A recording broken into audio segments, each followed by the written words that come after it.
I've never lost an opportunity by asking too many questions, but I've lost many opportunities by not asking enough questions. And the trick is in how you do it, so it doesn't sound like an interrogation, but rather from a point of curiosity. Welcome to Rep Matters, a podcast for sales professionals who are eager to build their business acumen and become top performers. In each episode, your hosts, Zoya Segelbacher and Caroline Jones, explore the real-life experiences, obstacles, and triumphs of salespeople. With an emphasis on authenticity and storytelling, listeners gain valuable insights into the strategies, mindsets, and skills that drive success in sales. Let's get started.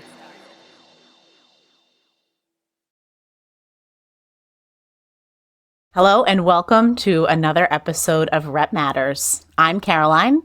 And I'm Zoya. And this episode is brought to you by Marketers in Demand.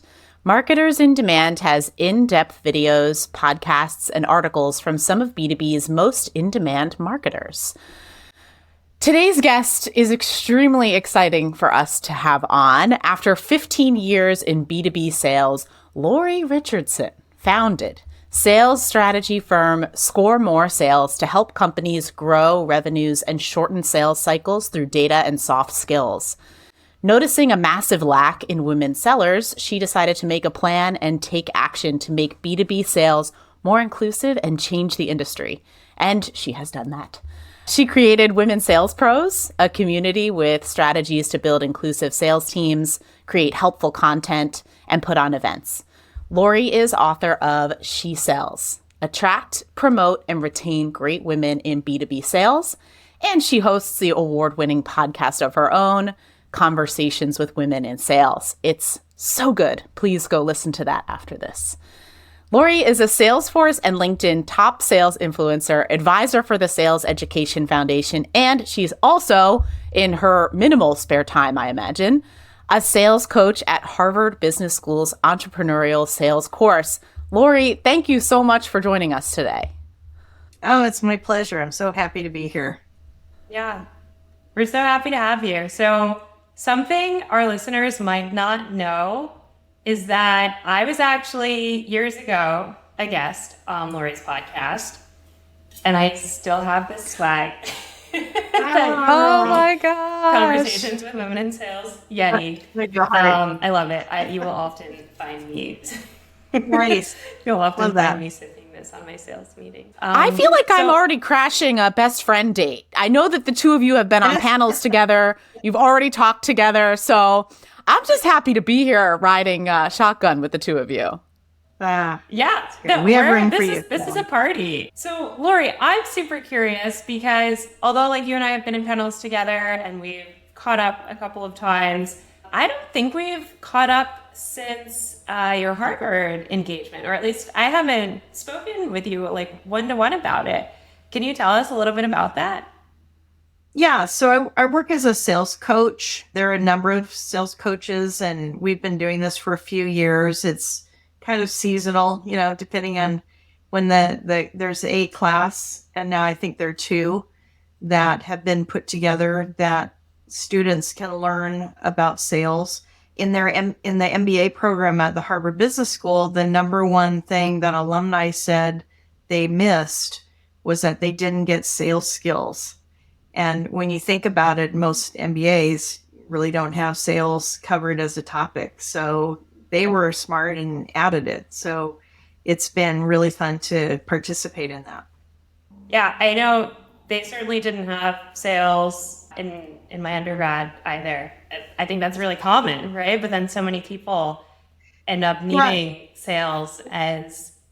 The good news now is that the Sales Education Foundation, which I'm on the board of, they've identified at least 200 sales programs that they recognize throughout the country and in Canada, where there are at least X number of classes and a sales competition. And, there are different requirements to really be noted as a sales program. But there are a couple hundred of those across the country, which is a lot more than there were, 5 or 10 years ago. That's so interesting. I really wish I spent a little bit more time on business classes instead of in-depth Spanish education classes in college. Lori, the students that you work with or MBA candidates that you work with, are they often going into sales-related roles, or are they just looking for sales skills to apply to some other career path? Yeah, it's really just looking for the sales skills. Some want to be founders of startups. Some are going into finance, but all of them want to understand how sales works. So important. I think for anything, but especially if you're starting your own business, you might be the first salesperson for a while, right? So they need to be able to pitch their own ideas and sell to VCs, whatever their path might be. That always amazed me about entrepreneurs, that I talked to so many who said, well, I can't sell myself, but I can sell anything else except myself. And I'm like, well, you better figure that out because you're the salesperson. So that's when I stopped working with entrepreneurs and I went back to corporate. It's tough. It's tough to sell yourself sometimes. Like Laura, you and I, we were just on a panel about confidence and seller confidence. And it is really wild sometimes. Even I think, I'm hesitant to say it's a gendered issue, but I think that it is. There you can see statistics, at least in terms of like negotiation. Women negotiate better on behalf of other people than they do on behalf of themselves, or I should say they get the outcome, right, when they negotiate for other people. How sad is that? It's hard to I know. It's hard to bet on yourself sometimes though, but it's really lucky to have you on here today because you speak to so many different people. You speak to so many people in corporate. You've spoken with entrepreneurs, so many different women. What are some common themes that come up when you're having your podcasts, conversations with women in sales? I think in, the last few months, it's been economy related. People are kind of waiting. More buyers seem to be waiting for things to happen, and things definitely slowed down over the last number of months. And so we have to really combat that with, our belief system and our confidence. We were talking about confidence, that what we have, if we have products and services that are compelling, that really help people, it's upon us every day to get up and go talk to people about them. Because regardless of what's going on the news, in the world, in, the financial realm, there are needs and there are buyers for our products and services. So I think it's easy to get lost in that sometimes. It's really easy to get wrapped up in all the things that are going on around. And believe me, I know there are some bad things happening, in the world. And there were bad things in the world when I started out in selling years ago. And there have been things all along. And so you don't compartmentalize it, but it's good to acknowledge things, but also what can I do today that can help my buyers? Because in a very small way, I'm going to solve somebody's problem today. I'm going to help somebody that has a business issue. And while that's not going to change everything, it's going to help me stay focused on doing something very positive, and it's going to help a business. There's lots of money out there. There are lots of businesses that are buying. So if people are feeling like that's not the case, it's just not so. Lori, I love your point, though, and this is why I love having someone with experience on this show, because I think it's easy for a lot of people to say, it's impossible to sell in this environment. We're in an unprecedented time in history. Folks who have sold through other economic downturns and difficult situations in the world and in America know that people, like you said, are still buying. They just might be buying differently. That's one of the beautiful laws of sales, is there's always someone out there who is going to be able to make a positive change in their business due to your product. But maybe the approach needs to change a little bit. Can you tell us a little bit about some changes that maybe you're recommending to folks in the Harvard program or other people that you mentor? Well, I think in general, it's important to not be too, I want to say, take our time. We don't need to go as fast as we did, perhaps. And, we want to be mindful that it's a good time to connect with someone. And I like to double check, is this still a good time?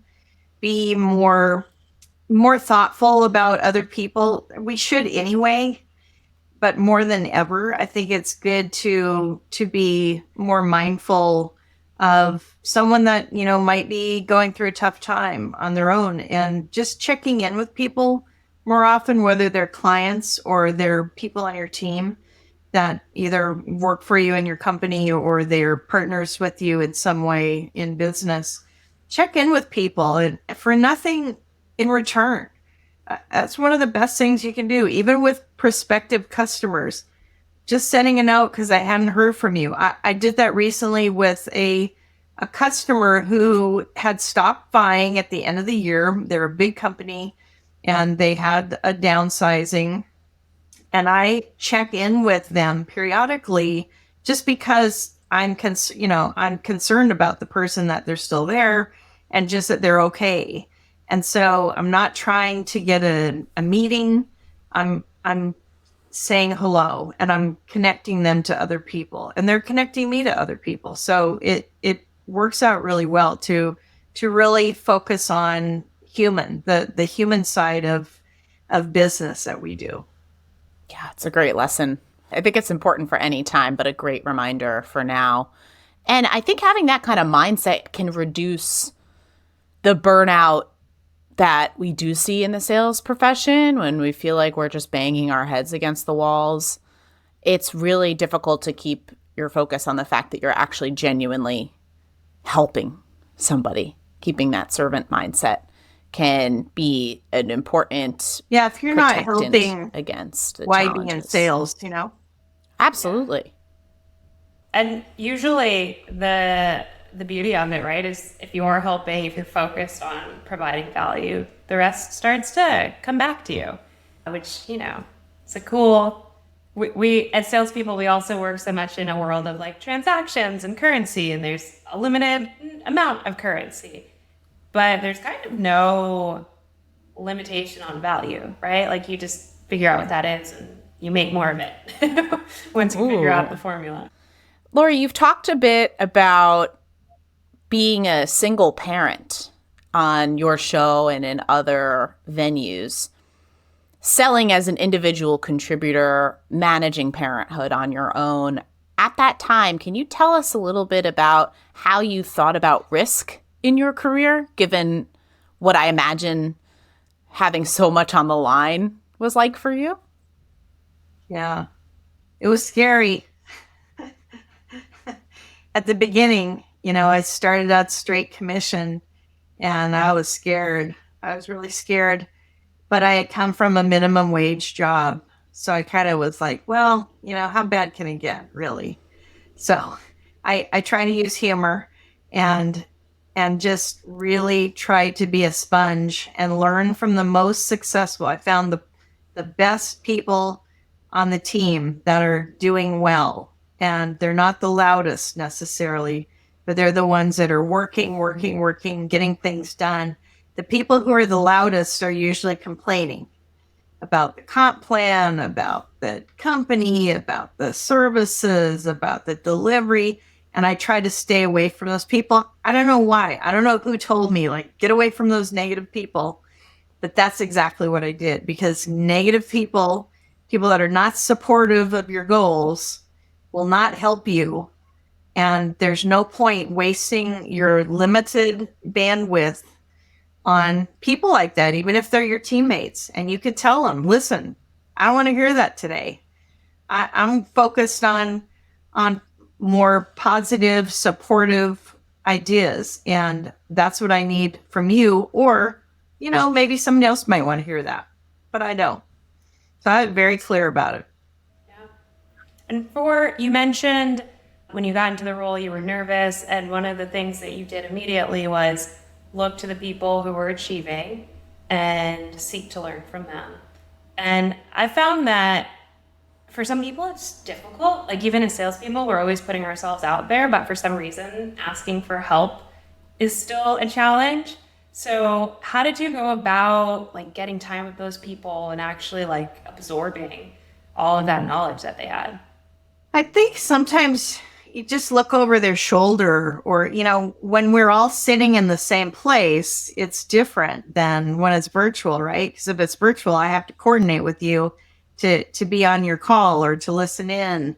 Certainly with Gong, I can, play it back. You can record it and I can listen to it.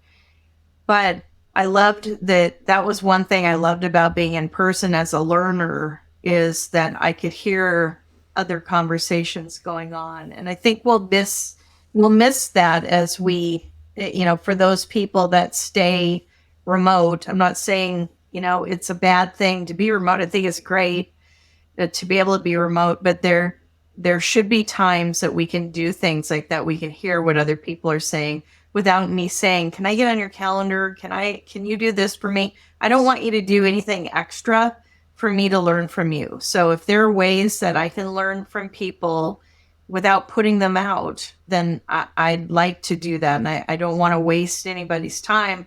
But if you can learn something from me and I can learn something from you, then maybe it would be a good use of your time. So I think you have to be careful in that. But, people never get their time back. We can make more money, but we don't get our time back.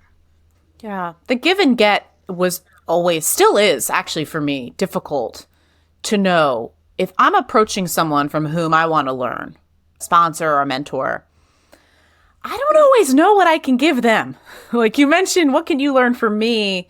What can I learn from you? Do you have any advice for folks who are maybe an individual contributor looking to grow their career, looking to learn more? What can that person give or share to the person they want to learn from? When it's a mentor-mentee relationship, a lot of times the person who's the mentor gains a significant amount by helping someone else. And it's kind of the law of being human, I think, is that if I can help someone, I may have had a bad day, but I help somebody to learn how to do something, and that's a big win. That's a big win for me. Also, to get feedback from that person. If I have a mentee that I'm mentoring, just for them to give some interesting feedback could be really helpful. If they're younger, I can learn from them. If they're from another culture, I can learn from them. There's so many ways that you can learn from people, no matter, just because I'm older and I've been around longer, it doesn't mean I can't learn as much from you than you can from me. So I think that's part of it is being open to it. And, it doesn't always work in all cases, but in a lot of cases it will. So you have to try it and see how it goes. If it doesn't seem like a win-win, then, I'd respectfully move on and work with somebody else. Yeah, that's a great point. There's nothing wrong with trying it and there not being chemistry, or you feeling like you're not providing them enough value, or vice versa. That's such a good point that you can always move on. There's absolutely nothing wrong with making a connection and realizing you might not be as involved in each other's lives as you thought. No risk, low risk. I think you have to ask, right? You have to ask. I also think you can ask as the mentee. This is something I've only just recently started thinking about for myself. You can literally ask the person, how can I support you? And you don't know, right? That mentor or that person that you look up to in the org might be gunning for the next leadership role that opens up. So they could say to you, I'd love it if you could put in a good word as someone who learned something from me within the organization. Maybe they can be a testimonial for you if you're becoming a leader. So I love hearing that it does come down to being just a human being and figuring out what is motivating the person on the other side of the table. I was just going to say, we talked ahead of time about how I'm working on a little fundraising project. Somebody might know a company who, is happy to make a donation to this particular cause. And some companies have matching donations. And all of a sudden, I didn't think somebody was going to help me, and boom, they found a way. So you never really know. It's good to put things out there about what you do need and what you are looking for. I like to read books about sales. And if someone reads an interesting book and tells me about it, that's a win too, because that might be something I can now pick up and read, or maybe I don't have to read it because you read it already. But there's so many different ways, endorsements on LinkedIn, comments on LinkedIn, thanks on LinkedIn. There's so many different ways we can do that. Such a good point. Caroline, what you were saying made me think of something too. Internally, at least, like if you want to talk to someone who's like a couple levels more senior to you, like let's say it's someone who's like VP level, a lot of times, sometimes they're really craving to understand what's happening on the front lines. Yeah, I was saying a lot of times they're craving visibility into the front lines or an understanding. And even that, right? Like if you want to get connected with someone or have some exposure with them, I was just thinking that's even a great way to say, hey, VP, I'd love to do a coffee chat with you.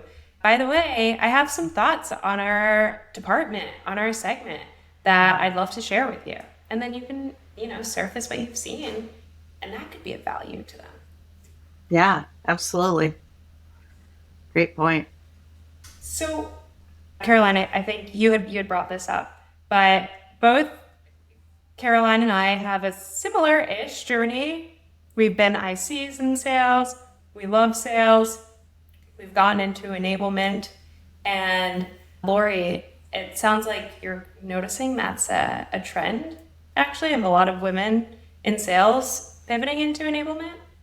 Yeah, I think there are a number of different things. I think that sales enablement has gotten bigger, and sales enablement has been recognized as a real thing. Like for a long time, it was kind of ethereal. It was just, it wasn't, flat. Yes, we have sales enablement. Here's what it is. And when more people understand it, I think that women are really good at managing things and organizing things and leading things. And that's what enablement to me is part of it, is helping to pull all the resources together and make it happen for the sales team. And, there's a lot of pressure to meet quota month in, month out, quarter in, quarter out. That can make an effect for some people as well.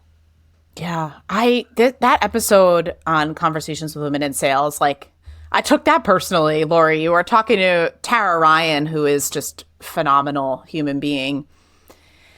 And I think she brought it up. Like a lot of her coaching clients are moving into enablement out of IC. And I was like, no, we have to keep the women in IC. And then I was like, wait, I did that. Now, for me personally, right. I don't see my move to enablement as a permanent forever move. I'm an enabler now.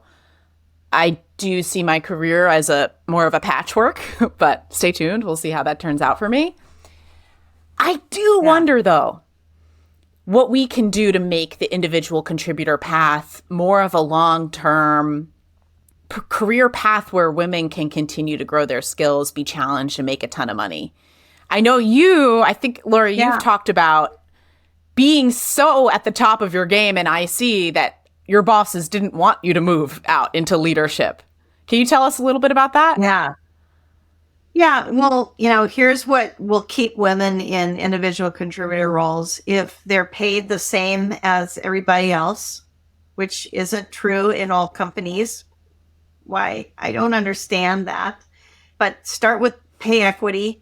And then, is the environment something that everyone's comfortable with, or just the male majority? Because that affects people too. So you've got to have a good environment. You have to have good leaders. I need a leader who understands that I might work a little differently. I might think a little differently. I might say things that are a little different. So I need leadership. I need the environment. I need pay equity. I need a product or service that I believe in. And, if all those things are done, then that would keep me. But if any of those things were not the same, if they were not working, I would probably leave either the company or that role for sure. Yeah. I don't think that's asking too much, Lori. Yeah, that's the baseline. It should be anyway. We're creating the future we want to see on this podcast, right? Yeah, I wonder about that because on the other hand, the supportive leadership you mentioned, Lori, I want my leader to be a woman too. So we need women in every seat is what I'm hearing from what you're telling us.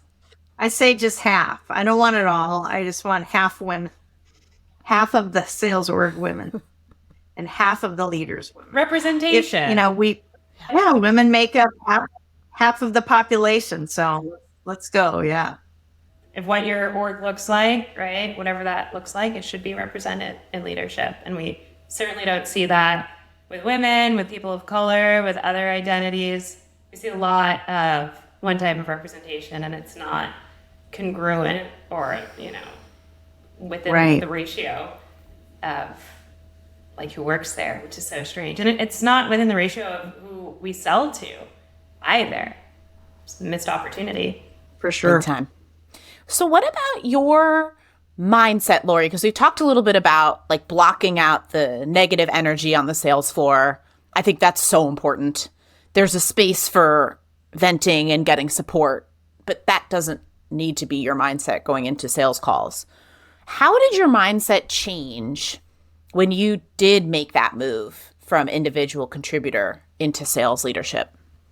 I always thought that the sales leader should exhibit the qualities that they want from their team members. So for me, it was more of, I better think what I'm doing and saying in advance and not just, be the lowest common denominator and then expect more of other people. So for me, it was about demonstrating what I would like to see our whole team do. And I think the best leaders do that. Lead by example. Yeah. Lori, you're extremely esteemed. You are we gave your intro. It was just like impressive thing after impressive thing. At what point did you realize that things were going well for you? Well, I would say my second sales job when I closed a multi-million-dollar deal on my own and with no thanks to the person that had previously been in my role because the customer didn't like him and they wouldn't give our company an opportunity to bid. So I know that I made the difference in that deal. I'm very lucky that situation happened because it just elevated my opinion that I really can do this and that I can, I can close big deals and I can make a big difference in a company. And I never looked back. It was groundbreaking for me. It was really important. And it led me to know that I could do other big deals and I could lead and I could make a difference in an organization, even when the company didn't think I could do it. They didn't have many big expectations from me.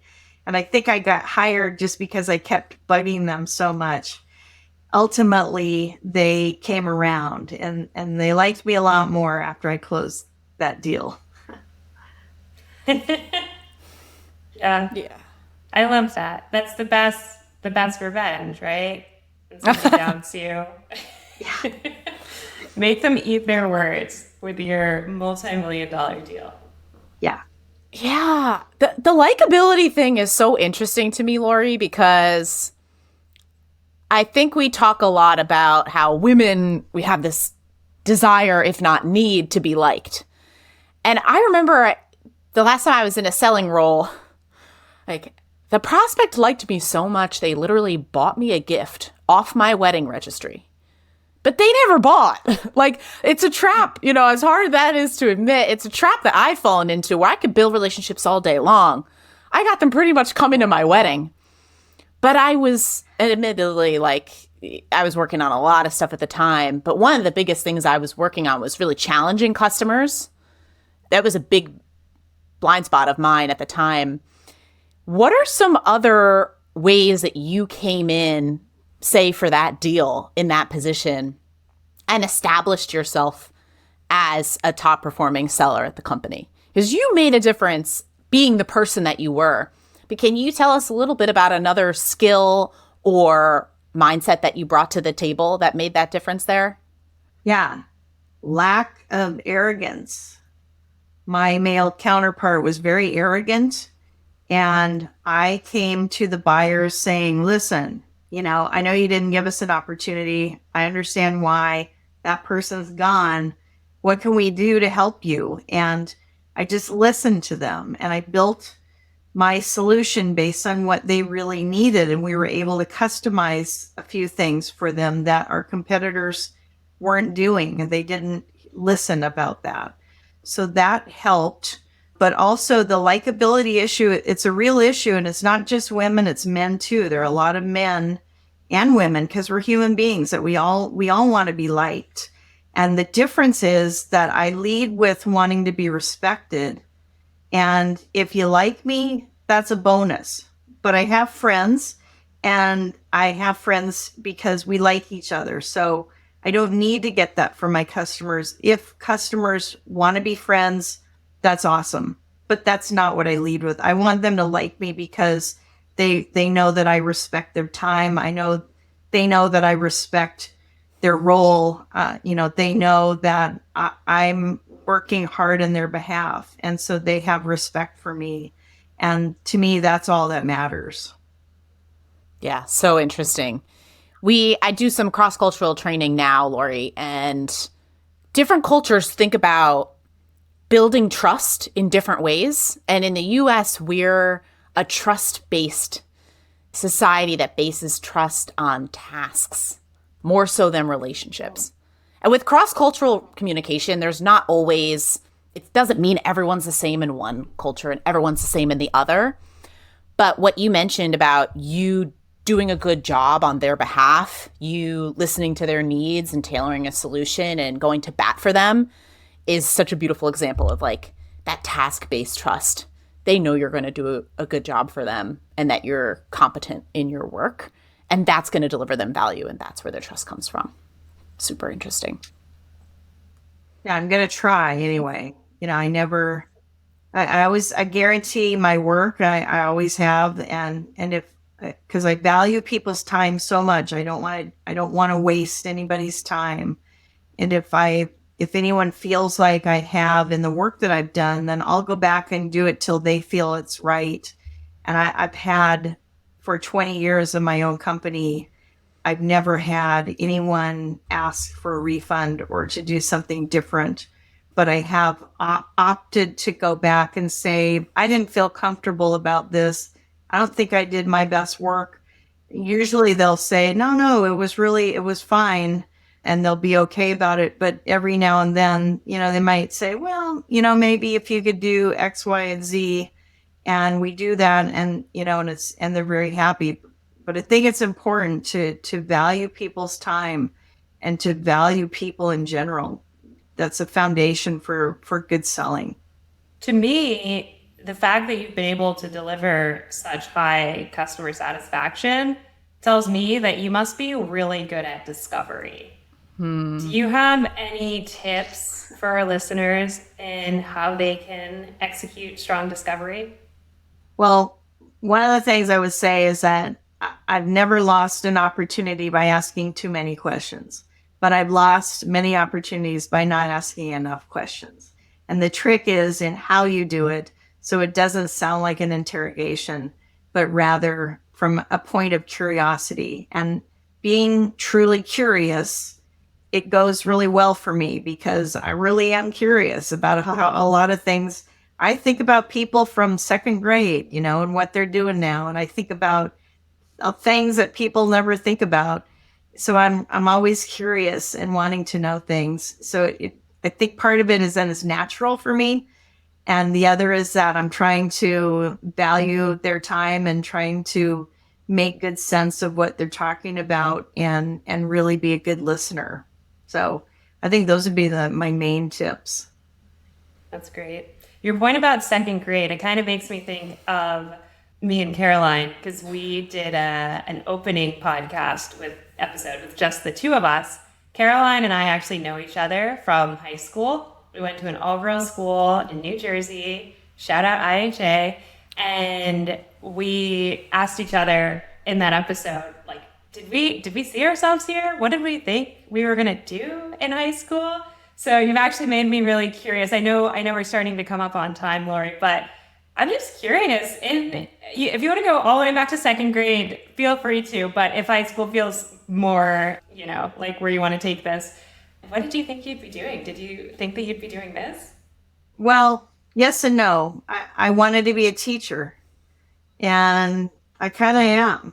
I kind of help guide people, and now in particular, now that I've been in sales for such a long time, I feel like I have things to share. Like you were saying earlier, Caroline, I've been through some tough times before. There were tough times in my early sales career and mid sales career, and there were all sorts of economic crises, and there were world issues, and there was 9/11, and there were a lot of things that we had to get through and we had to get past. And I can share that perspective, and I love that I have that position to do that, because I know it's valuable and I know it's helpful to people, because sometimes you're in the moment and you're like, I can't deal with this. This is too hard. And it's like, yeah, I know. I felt that way 5 years ago, 10 years ago. And you can get through it. So it's really about being committed to getting through, and being committed to success and working to do a good job and to not ignore what's around you, but to accept it and go on and do your part, because we're helping to build a thriving economy. We need the economy. We need to close business, and our companies need to do well, because that helps everybody else. That helps build community. It helps nonprofits. When you think about the importance of business closing every day, it's really a big deal. Yeah. I love what you said about perspective. I think I guess I'm mid-career. I don't know where I am right now, career lengthwise, but when I look back, my biggest obstacles have been when I was thinking I was too close. I was thinking too short term. And I think you are teaching, as you said, you thought you'd teach, you are teaching that to remember the long game, to remember that your career is long and there will be more challenging times, but you will get past them, is super important, especially for earlier career listeners to the show. Thank you for sharing that. Yeah, thank you. And you're being so humble. You're like, I kind of teach. I'm kind of doing that. You're both informally and formally teaching as a lecturer at Harvard. Yeah, casually, please. It's a sales coach. I'm not lecturing, but it is great. It's a fun thing to be doing. Yeah, it's really amazing, and it's so nice that you're spreading the good word in all kinds of places, formally and informally. We love to ask all of our guests the same 2 questions as we wrap up.